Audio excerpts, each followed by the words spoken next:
Imagine standing at the edge of a vast, dark forest. The path ahead is cloaked in mist, and each step forward stirs a strange mixture of curiosity and fear. You're searching for something elusive, something vital, but the words to describe it escape you. All you know is the weight within you, a silent emptiness pressing against your soul. Maybe you felt it before, vague yet persistent sense of disconnection. You go through the motions of life, each day blurring into the next. From the outside, everything seems fine, yet inside a whisper grows louder. This isn't it. Something is missing. Carl Jung, one of the most profound minds in psychology, understood this emptiness better than most. He spent his life exploring the shadowy depths of the human psyche, unearthing truths about why we feel the way we do. According to Jung, this void is not a flaw. It's not proof that you're broken. Instead, it is an invitation, an urgent call to embark on the most transformative journey of all, the journey towards your true self.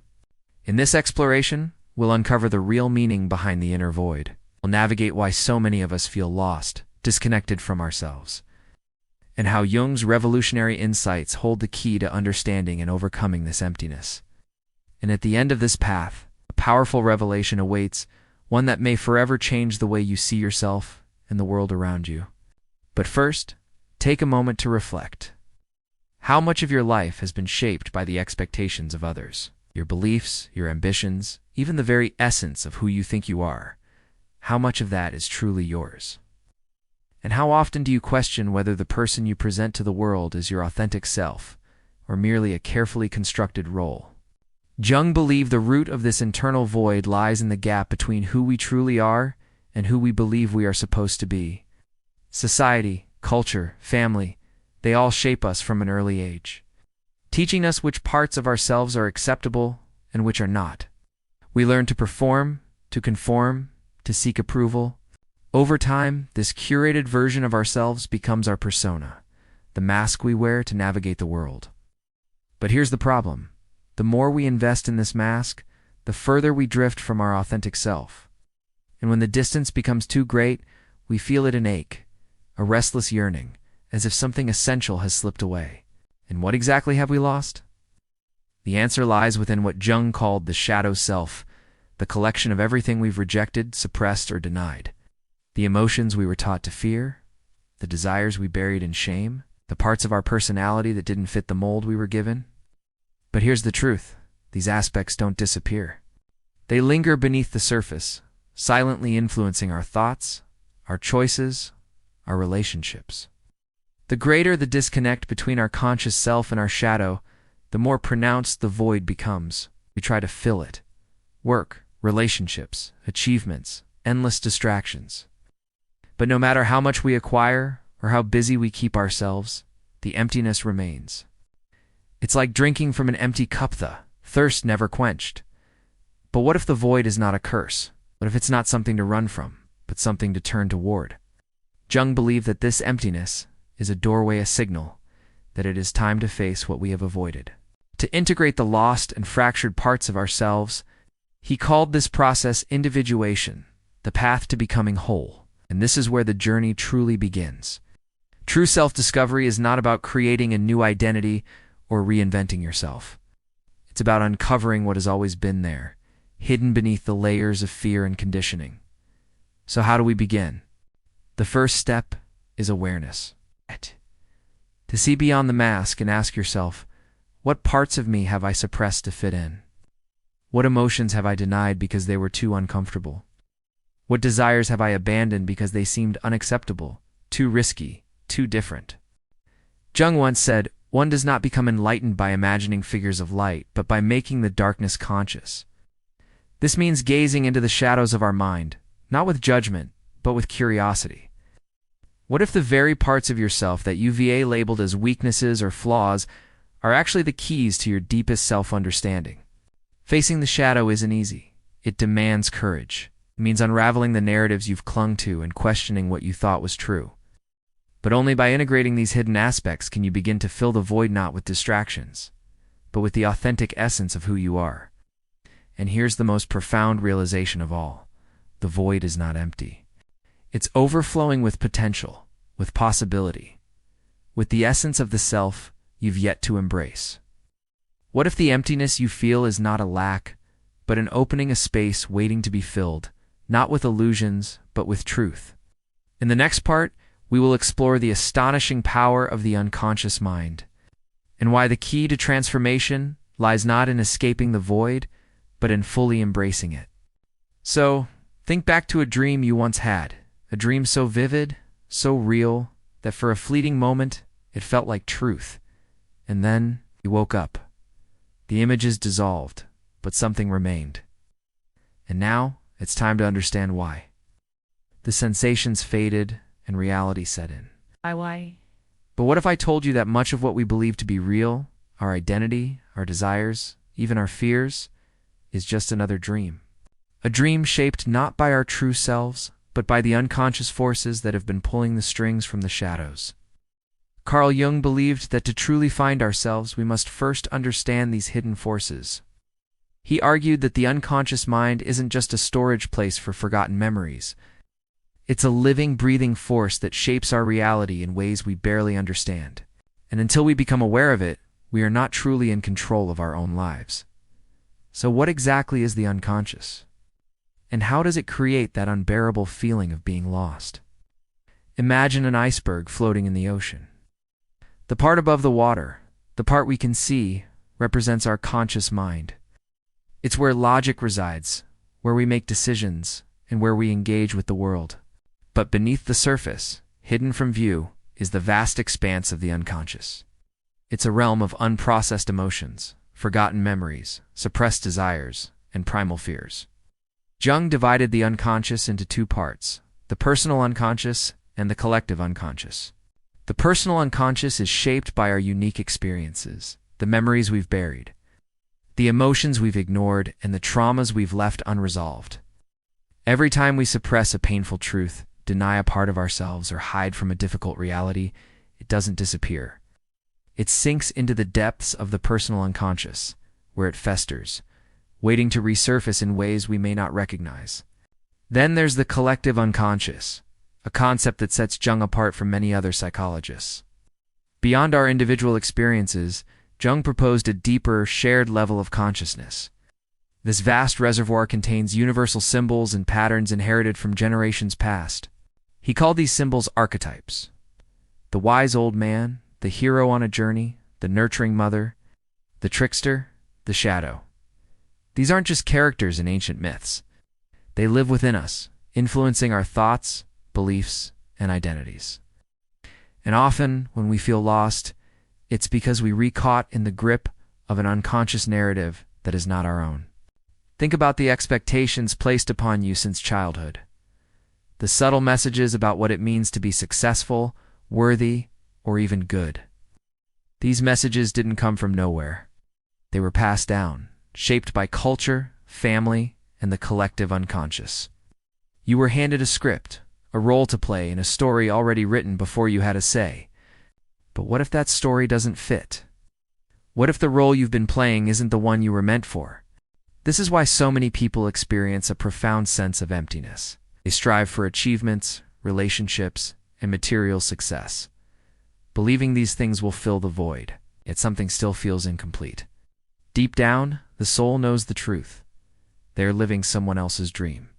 Jung believed the key to breaking free is to wake up, to become conscious of the unconscious forces that shape our lives. He called this process individuation, the journey of integrating the hidden parts of ourselves, shedding the stories we inherited, and stepping into our authentic identity. But this is not an easy path. Individuation requires confrontation. It means facing the parts of ourselves we've been avoiding, the wounds we haven't healed, the desires we've denied, and the fears we've suppressed. Jung once said, "Until you make the unconscious conscious, it will direct your life, and you will call it fate." Think about that. How many of your struggles, repeated patterns, and deepest frustrations feel like fate? Like things that just happen to you no matter what you do? But what if they're not fate at all? What if they're the unconscious acting out unresolved conflicts in the shadows? Feeling lost isn't just about lacking direction. It's about being out of alignment with your true self, the self that exists beyond the roles. the conditioning, and the unconscious programming. The self that has been buried, waiting to be rediscovered. But how do we begin? Start by observing. Step back and question the beliefs you've accepted without realizing it. Ask yourself, what parts of me feel inauthentic? What do I do because I genuinely want to? And what do I do because I feel I should?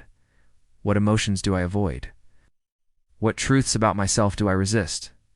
The answers may not come immediately. The unconscious doesn't reveal itself all at once. It speaks in symbols, dreams, and patterns. But if you begin to pay attention, if you start questioning instead of simply accepting, you will start to see the hidden forces at play. And here is something even more profound. The unconscious isn't just a wellspring of fears and wounds. It's also a source of immense wisdom. It holds the key to your creativity, your intuition, and your true potential. This is why the void isn't just an emptiness. It's an opportunity. If you feel lost, disconnected, or uncertain, it may not mean you're on the wrong path. It may mean you're standing at the threshold of transformation. Transformation doesn't happen by chance. It begins the moment you decide to stop running and turn toward what you've been avoiding. It begins the moment you choose to see. It requires a conscious decision, a willingness to face the unknown. In the next part, we will explore how confronting the shadow self can lead to the most profound breakthroughs, and why what you fear the most may hold the key to your liberation. Imagine walking through a dimly lit corridor lined with mirrors. But instead of reflecting back a familiar image, each mirror reveals something different, fragments of yourself that you've long forgotten or chosen to ignore. Some of these reflections are unsettling, showing emotions you've suppressed, desires you've denied, or fears you've buried. Others are surprisingly powerful, revealing strengths and potentials you never fully embraced. This corridor is your unconscious mind, and at the end of it, waiting in the shadows, is something even deeper. The part of yourself that you fear the most. Carl Jung called this the shadow self. It's the collection of all the parts of you that have been repressed, hidden away because they were deemed unacceptable by society, by family, or by your own self-imposed limitations. It's made up of the thoughts you don't want to acknowledge, the impulses you wish you didn't have, the aspects of your nature that you've tried to silence. But here's the paradox. The more we suppress the shadow, the stronger its influence becomes. The more we deny it, the more it controls us from beneath the surface. And if we refuse to face it consciously, it manifests in ways we don't understand. Self-sabotage, destructive patterns, unexplained fears, and the deep sense of being lost. Jung believed that real self-discovery requires not just embracing the light, but also confronting the darkness within. Because the shadow is not just a container for our worst traits, it's also the keeper of immense potential. Within it lies hidden creativity, untapped energy, and the raw power necessary for transformation. So, how do we confront the shadow? First, we must understand how it appears in our lives. The shadow doesn't introduce itself openly. It reveals itself through projection. When we see in others the very qualities we refuse to acknowledge in ourselves, we are often witnessing our own shadow at work. Think about the people who trigger you the most, the ones who frustrate you, anger you, or make you uncomfortable. Ask yourself, what is it about them that bothers me so much? Often the answer lies not in them, but in you. The traits we judge most harshly in others are often reflections of parts of ourselves that we have not fully accepted. The arrogance we despise in someone else may be a reflection of our own suppressed confidence.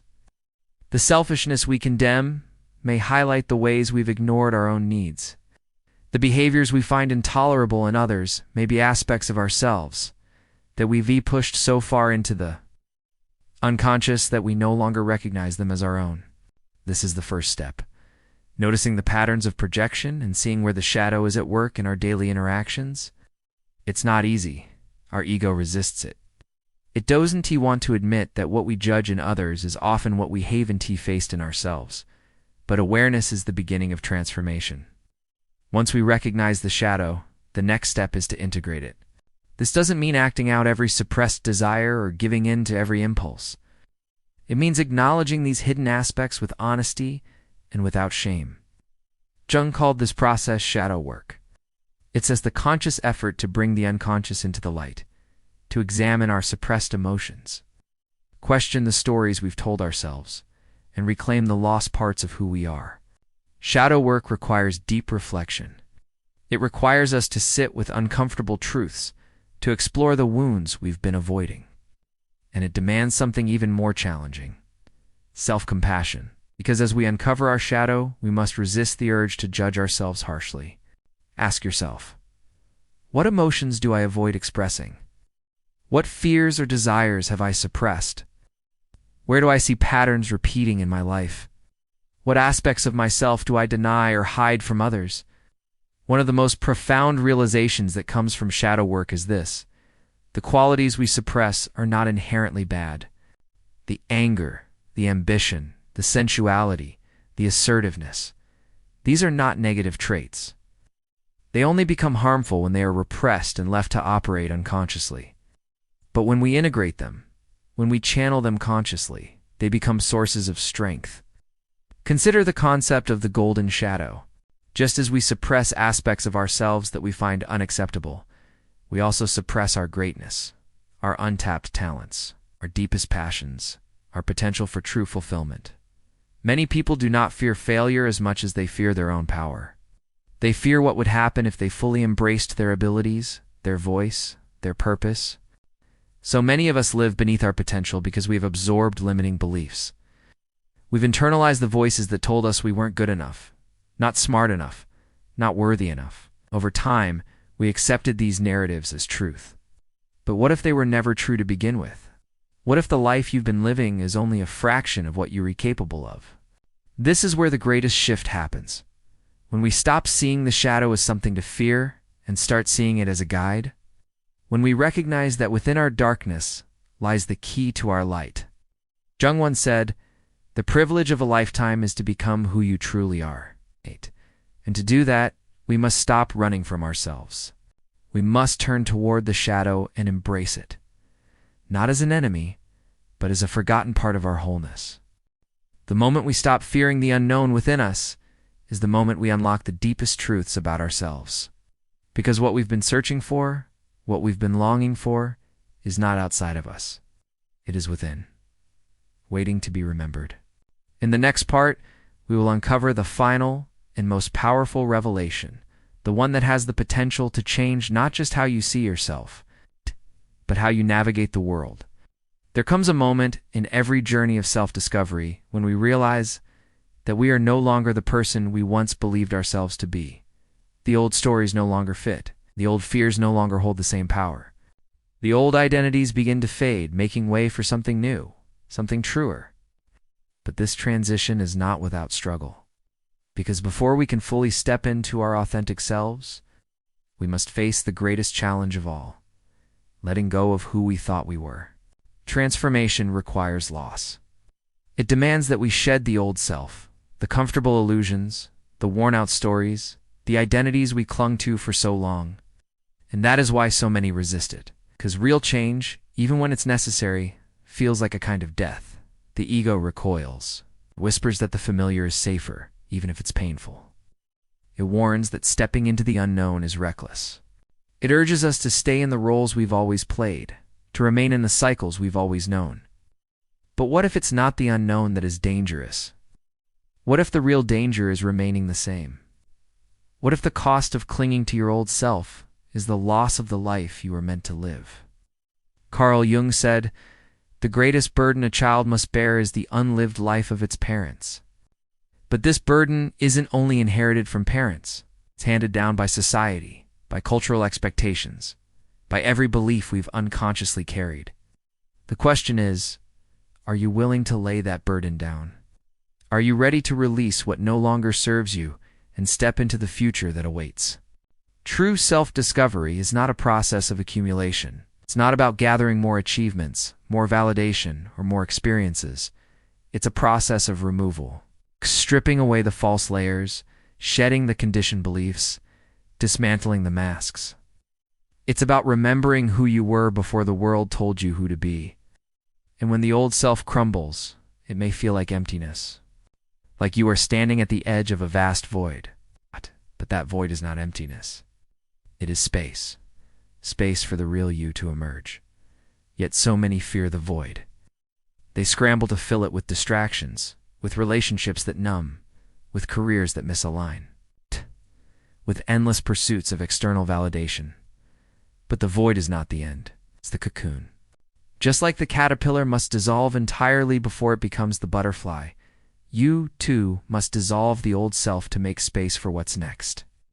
Transformation is not destruction, it's becoming. And those brave enough to stand in the void, to sit with the uncertainty, to allow the discomfort to reshape them, they are the ones who awaken. Jung said, "Your visions will become clear only when you can look into your own heart. Who looks outside, dreams. Who looks inside, awakens." You are awakening.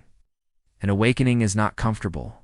It is not easy. It is not linear, but it is true. So if you feel lost, if the ground beneath you seems uncertain, know this: you are not breaking down. It's breaking through. What now? How do you move forward when the reflection in the mirror no longer matches who you thought you were? First, embrace the uncertainty. Don't rush to fill the void. Let yourself question. Let yourself explore. Trust that not knowing is not a failure. It's the fertile soil of transformation. Second, listen to your intuition. When the old ways of being no longer resonate, turn inward. The voice of your authentic self will speak, softly at first, but with growing clarity. Third, surround yourself with truth.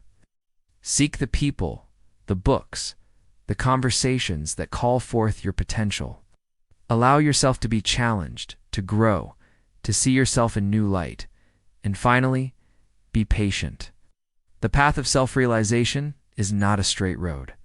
There will be moments of clarity and moments of doubt, moments of courage and moments of retreat. But every step, even the uncertain ones, brings you closer to yourself. Jung said, "We meet ourselves time and again in 1,000 disguises on the path of life. Every struggle, every heartbreak, every joy is a meeting with yourself. You are not lost. You are discovering. And when you stop seeking yourself in the world around you, when you turn inward and listen, you will see the truth that was always waiting. You were never truly lost. You were simply on the way home."